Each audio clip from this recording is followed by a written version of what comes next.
Hi అండి, welcome back to my channel awesome home vlogs. ఈరోజు vlog వచ్చేసి నా మార్నింగ్ రొటీన్ వ్లాగ్ అండి. ముందుగా అయితే ఎర్లీ మార్నింగే ఒక డీటాక్స్ డ్రింక్ అనేది తీసుకుంటూ ఉంటాము ఇంట్లో, నేను మా వారు.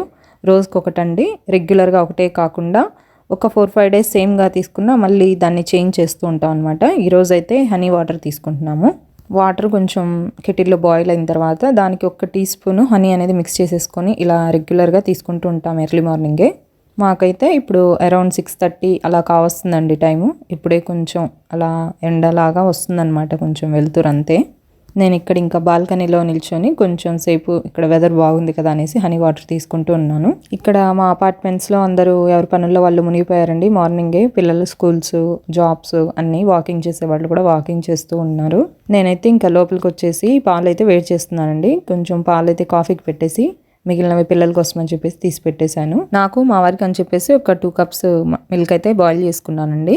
ఇందులోకి డికార్షన్ మిక్స్ చేసుకుంటున్నాను అనమాట, కాఫీ డికార్షను. మేము ఇన్స్టెంట్ కంటే కూడా ఈ ఫిల్టర్ కాఫీనే ప్రిఫర్ చేస్తూ ఉంటాం ఎక్కువగా. ఇంకా తప్పనప్పుడు పని ఎక్కువగా ఉన్నప్పుడు ఇన్స్టెంట్ కలిపేస్తూ ఉంటాను. అయితే మార్నింగే ఫిల్టర్ కాఫీ ఇచ్చినంత ఫ్రెష్నెస్ అయితే ఇన్స్టెంట్లో మాకు ఉండదండి. ఎందుకనేసి ఇంతే ఇలా ఫిల్టర్ కాఫీనే మేము ఎక్కువగా తాగుతూ ఉంటాము. ఇలాగైతే కాఫీ రెడీ చేసేసాను. ఒకటికైతే మా హస్బెండ్కి, ఒకటి నాకు. కాఫీ తాగిన తర్వాత కొంచెం పిల్లలు అయితే లేచారు, ఫ్రెష్ అవుతున్నారు. ఇంకా వాళ్ళ కోసం అని చెప్పేసి పాలు రెడీ చేస్తున్నాను. ఇక్కడ పాలు కలిపేస్తున్నాను. మనం పిల్లల కోసం పాలు కలిపేటప్పుడు అలాగే చిక్కగా కలిపేసేయకుండా, కాఫీల కోసం వాటి కోసం ఎలాగైతే మనం మిక్స్ చేస్తామో అంత చిక్కగా కలిపేయకుండా కొంచెం వాటర్ పోసేసి పలుచగా చేసి కలపాలంటండి. మా అమ్మ కానివ్వండి, అత్తయ్య కానివ్వండి ఎప్పుడు చెప్తూ ఉంటారు పిల్లలకి మందం చేస్తుందంట. అందుకనేసి కొంచెం వాటర్ మిక్స్ చేస్తాము. ఒక 5 ఇయర్స్ లోపు పిల్లలైతే ఇంకొంచెం ఎక్కువగానే హాఫ్ వరకు మిల్క్, హాఫ్ వరకు వాటర్ మిక్స్ చేస్తాం అనమాట. నెక్స్ట్ అయితే బ్రేక్ఫాస్ట్ అయితే స్టార్ట్ చేశానండి. ముందుగా ఆనియన్స్ కట్ చేసుకుంటున్నాను. ఎప్పుడైనా నాకు కిచెన్లోకి రాగానే ఫస్ట్ ఆనియన్స్ కట్ చేసుకోవడం అలవాటు అనమాట. మనం ఏ రెసిపీ కోసమైనా ఆనియన్స్ అనేది ఫస్ట్ మెయిన్ కాబట్టి అది అలవాటు అయిపోయింది. అలాగా ముందుగా ఆనియన్స్ కట్ చేసి పక్కన పెట్టేసుకుంటాను. నెక్స్ట్ ఒక మీడియం సైజు టమాటోని కూడా కట్ చేసుకున్నాను. తర్వాత ఒక 4-5 పచ్చిమిర్చిని కూడా కట్ చేసుకున్నాను అనమాట, ఇలాగా చిన్నగా పీసెస్ లాగా. నెక్స్ట్ అయితే కొత్తిమీరని కూడా అలాగే సన్నగా కట్ చేసుకుంటున్నాను. ఈరోజు బ్రేక్ఫాస్ట్లోకి సేమియా అండి. ఇందులోకి పిల్లలకు కూడా హెల్తీగా ఉండడం కోసం అయితే ప్రిపేర్ చేస్తున్నాను.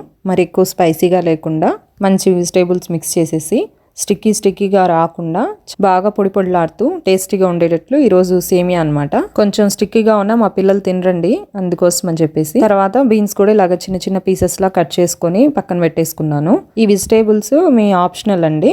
తర్వాత ఒక బాండీలో 2-3 టేబుల్ స్పూన్స్ వరకు ఆయిల్ అయితే యాడ్ చేసుకున్నాను. ఇప్పుడు ఇందులోకి ఒక బౌల్ వరకు సేమియా తీసుకున్నానండి. ఇవైతే ఫ్రైడ్ కూడా వస్తుంటాయి మనకు మార్కెట్లో, అవైతే నేను తీసుకోలేదు. ఫ్రై అవ్వనివే వర్మిసెల్లి అని ఉంటాయి కదండి, అవైతే తీసుకున్నాను అనమాట. ఇక్కడైతే ఇలా వెజిటేబుల్స్ మొత్తం కట్ చేసి పెట్టుకున్నాను. ఇవే వేసుకోవాలని ఏం లేదండి, మీ పిల్లలు తినేదాన్ని బట్టి, ఇంట్లో వాళ్ళు తినేదాన్ని బట్టి ఆప్షనల్ అనమాట. మీకు ఏవి ఇష్టం ఉంటే అవి యాడ్ చేసుకోవచ్చు. పచ్చి బఠానీ, ఇంకా క్యాలీఫ్లవర్స్ అలాంటివి కూడా యాడ్ చేసుకోవచ్చు. ఇలా సేమియానైతే, ఈ వర్మిసెల్లినైతే ఇలా కొంచెం బ్రౌనిష్లోకి వచ్చేంత వరకు లైట్గా ఫ్రై చేసుకున్నాను. ఇప్పుడు దీన్నైతే ఒక ప్లేట్లోకి పక్కన పెట్టేసుకున్నానండి. ఇప్పుడు అదే బాండీలో ఒక 2-3 టేబుల్ స్పూన్స్ ఆయిల్ అయితే వేడి చేసుకుంటున్నాను. ఇందాక కూడా మనం సేమియా ఫ్రై చేసుకోవడానికి ఒక 2 టేబుల్ స్పూన్స్ వాడాం కాబట్టి ఇప్పుడు ఎక్కువ వేసుకోవాల్సిన అవసరం లేదు. ఇంకా తాలింపు కోసం అయితే ఆవాలు, జీలకర్ర అయితే యాడ్ చేసుకున్నానండి. మరి పప్పు దినుసులు ఏవి యాడ్ చేయలేదు ఇందులోకి. నెక్స్ట్ ఆనియన్స్ కూడా యాడ్ చేసుకుంటున్నాను. కట్ చేసి పెట్టుకున్నాం కదా సన్నగా, అవి, పచ్చిమిర్చి, ఇవి కొంచెం వేగిన తర్వాత కరివేపాకును కూడా యాడ్ చేసుకుంటున్నాను.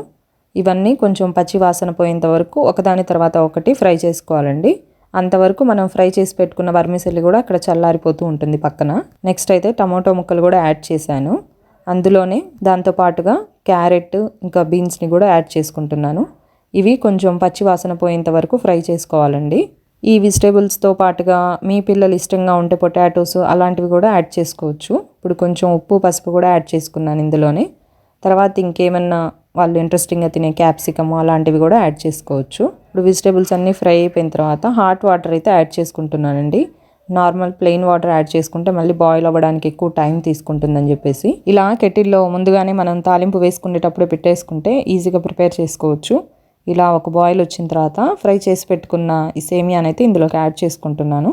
ఇప్పుడు ఇందులో సాల్ట్ సరిపోయిందో లేదో కూడా ఒకసారి చెక్ చేసుకోండి. ఇలా పూర్తిగా కుక్ అవ్వకముందే చెక్ చేసుకుంటే మనకు ఏమైనా తక్కువ ఉన్నా యాడ్ చేసుకుంటే సరిపోతుందండి. తర్వాత ఇందులో కట్ చేసి పెట్టుకున్న కొత్తిమీరను కూడా యాడ్ చేసుకున్నాను. ఈ రెసిపీ మొత్తం పూర్తయిన తర్వాత కొత్తిమీరని యాడ్ చేసుకోవడం కంటే కూడా ఇలా కాస్త ముందుగా యాడ్ చేసుకుంటే కొత్తిమీరలో ఉన్న పచ్చివాసన రాకుండా ఉంటుంది. ఇప్పుడైతే మూత పెట్టేసి ఒక 5 మినిట్స్ వరకు సిమ్లో ఉంచేసి కుక్ చేసుకోవాలండి. ఇలా అయితే రెడీ అయిపోతుంది వర్మిసెల్లి. చాలా బాగా ఇలా పొడి పొడిలాడుతూ అస్సలు స్టిక్కీగా లేకుండా చాలా ఈజీగా చేసుకోవచ్చు.